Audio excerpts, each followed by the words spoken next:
Caleb dit à Josué, « Tu sais la parole que l'Éternel a dite à mon sujet et à ton sujet, à Moïse, homme de Dieu, à Kadès Barnéa. J'étais âgé de 40 ans. Et maintenant voici, moi je suis aujourd'hui âgé de 85 ans. Je suis encore aujourd'hui fort comme le jour où Moïse m'envoya. Et maintenant donne-moi cette montagne dont l'Éternel a parlé en ce jour-là. Les Anakim y sont, et de grandes villes fortes. Peut-être que l'Éternel sera avec moi, et je les déposséderai comme l'Éternel a dit, et Josué le bénit, et donna Hébron en héritage à Caleb. » Josué 14, 6, 7.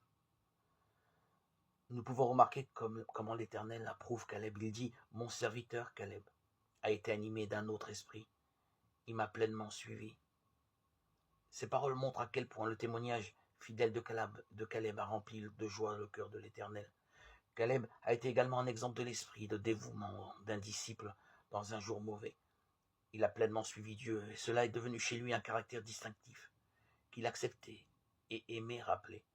Mon serviteur Caleb, parce qu'il a été animé d'un autre esprit et qui m'a pleinement suivi, je l'introduirai dans le pays où il est entré, et sa descendance le possédera. Nombre 14, 24. Caleb et Josué n'ont pas été atteints par le jugement tombé sur les autres membres du peuple coupable qui sont morts dans le désert. Ils ont traversé le Jourdain, puis ils ont partagé les victoires de la foi en s'engageant dans les combats contre l'ennemi pour la possession du pays. En Josué 14, notre attention est de nouveau attirée sur Caleb. Il vient vers Josué à Gilgal pour réclamer l'héritage promis par l'Éternel. Ce qu'il dit est particulièrement intéressant. Il évoque d'abord le passé, puis il rappelle à Josué la promesse que Moïse lui avait faite, montrant combien il y tient. Ensuite, il rend témoignage à la fidélité de l'Éternel qui l'a conservé en vie et à la force reçue à travers ses diverses expériences. Enfin, en réclamant la possession de son héritage, il exprime sa confiance en l'Éternel.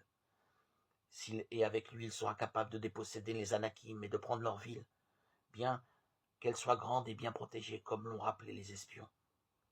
Josué bénit Caleb et lui donne Hébron comme héritage, parce qu'il avait pleinement suivi l'Éternel, le Dieu d'Israël. L'homme de foi doit toujours être en première ligne dans le combat contre l'ennemi. Sa victoire est assurée.